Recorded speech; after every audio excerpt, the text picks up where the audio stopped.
This is Real News Media TV, coverage you can trust. Please like, share, subscribe, and hit the notification bell. Select all for daily news updates. Man injured following three-vehicle crash in Mandeville. A man has been rushed to hospital following a three-vehicle crash on the Winston Jones Highway in Mandeville yesterday. Reports suggest that sometime after 6 p.m., the driver of a motor car attempted to overtake another vehicle. He reportedly collided into the side of the other vehicle, causing his car to spin out of control. The out-of-control car also reportedly hit another vehicle. The impact resulted in two of the cars going off-road, one of which overturned. At least 3 people escaped a serious injury. Woman in custody over fatal stabbing in Trelawney. A woman is dead and another is in police custody following a fatal stabbing in Cooper's Pen in Trelawney. The deceased is Tamara Thompson of Bag City in Cooper's Pen. The police report that about 6 p.m. on Saturday, Thompson and another woman were involved in a heated argument. During the exchange, Thompson was stabbed. The police were called and she was taken to hospital where she was pronounced dead. The other woman was taken into custody. Investigations are ongoing. Spectators injured in crash at Vernon Field. Spectators were injured in a crash at the Vernon Field Aerodrome in Clarendon on Sunday afternoon. The incident happened at the Drag Rivals, a drag racing event being staged at the airstrip. One of the cars in action veered off the track and ran into the crowd standing on the sidelines after launch.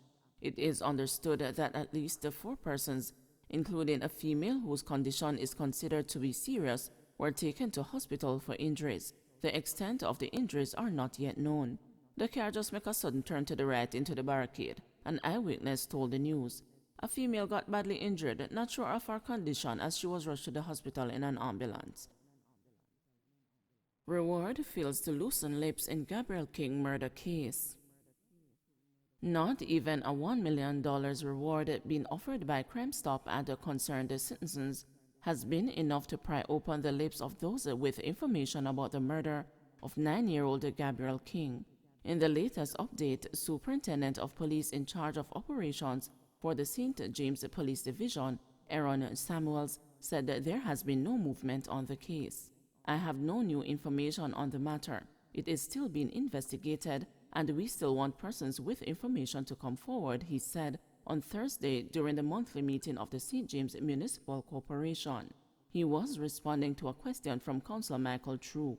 Superintendent, now that you have a $1 million bounty for information on the Gabriel King murder, do you have any update? Troop asked. The young boy, who was autistic, was found with his throat slashed and his body slumped over the back seat of his mother's car on January 13 of this year. The car, which was found on Oak Hill Avenue in Fairfield Estates, had been reported stolen by his mother only minutes earlier. The child's death drew outrage and condemnation from wide swathes of the society, with calls for those responsible for his death to be held accountable. 17 streetlights stolen from Manchester in June. The Jamaica Public Service Company says it has been suffering at the hands of thieves in Manchester following the removal of 17 streetlights from 5 areas in June. JPS Operations Manager for Manchester and the St. Anne, Devon Willis, said the theft is spread across the South Central Parish. We are seeing where 2 streetlights are missing from the Christiana area. In Knockpatrick, we are seeing where 3 of the streetlights were removed, he told the Thursday's sitting of the local municipality. He said 6 streetlights were stolen in Mile Gully, 5 in Newport, and 1 in Spur Tree. He added that the company will be replacing the stolen streetlights. The replacement of stolen lights has been affected by the supply chain, so if a light has been missing, it takes some time for us to replace those lights, he said. Willis is appealing for residents to assist in securing streetlights with a protection eye on the JPS network. No JPS employee should remove a streetlight to repair it. If a streetlight is placed upon a pole, it should be repaired there or replaced. We don't want a contractor or some unscrupulous person telling you that they want to remove the streetlight to go and repair it, he said.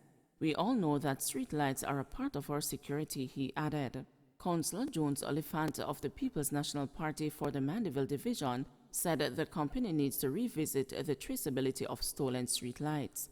Just about 11 months ago, a lamp that was installed on Manchester Road below the Northern Caribbean University went missing and is still missing. It is the second time in less than 2 years that a lamp at that particular location has been missing, he said. I know you have the traceability, but what the thieves do whenever they remove the lamps, they leave the trace behind, he informed. Meanwhile, Councillor Omar Miller of the Jamaica Labour Party for the Craighead Division questioned the power company's focus on electricity theft.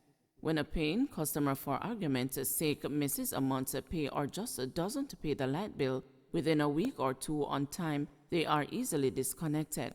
You have a system set up for people who are delinquent in paying. Then why is it that you cannot have a system in place for these same persons to go out there and find the illegal connections, he asked. He added that a greater focus on electricity theft would ease the burden on paying customers. Go further with paternity leave. Head of the Union of Clerical, Administrative and Supervisory Employees, Vincent Morrison, is urging the government to go even further with its just-announced paternity leave entitlement by bringing law to Parliament which would mandate the private sector to include the benefit in its employment arrangements. Morrison, who over the years has advocated the 1979 Maternity Act to be amended to allow for more leave time, noted that a few companies, most recently Caribbean Cement Company, where UK's represents workers, have introduced the paternity leave arrangements which he believes should be more widespread in the private sector.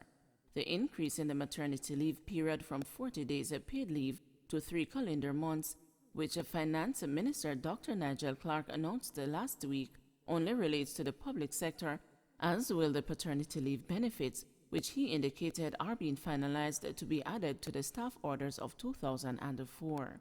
Since the announcement, there has been public speculation as to what the conditions of the benefit might be and whether paternity leave should be withheld from men in certain situations. The government is also proposing to extend parental leave to adoptive parents in the public sector.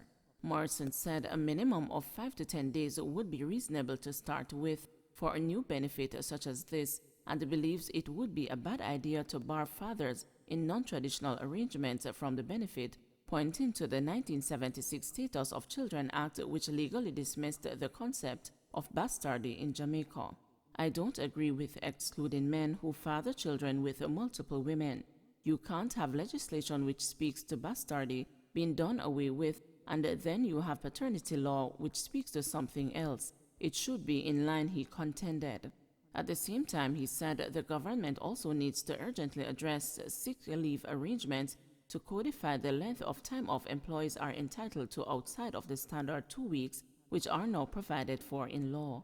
He argued that an extension should be guided by medical advice, but at the same time, there needs to be a provision in the law that would bind employers to grant this extension where it is deemed necessary, as currently sick leave extension is done on either a discretionary or contractual basis. Where the employee is hospitalized and has to do surgery and has to recuperate, they normally get an extension. It really depends on the doctor's certification. The guiding process in this situation should be the medical doctor, Morrison said. He also noted that many employees find themselves out of a job when they exceed the sick leave limit out of necessity, and that situations like these highlight the need for decent work arrangements to be made mandatory for all places of work. We have a number of employees who work in shops, hardwares, haberdasheries. The law should take its course in putting in place decent arrangements that would cover these employees. An illness could be due to the conditions under which you work, and then at the end of your sick period, you're told that there is no work, and this is what is happening, the trade unionist disclosed. 2 in custody following firearms seizure in Westmoreland. A revolver along with 2.38 cartridges and 3 9mm rounds were seized during a snap raid in the community of Russia, Savannah Lamar, Westmoreland on Sunday, July 17. Reports from the Savannah Lamar police are that about 11 a.m., a team of officers conducted a search of a house where they found the firearm. A man and a woman were taken into custody. Investigations are ongoing. Don't forget to like, share, subscribe, and hit the notification bell. Select all for daily news updates.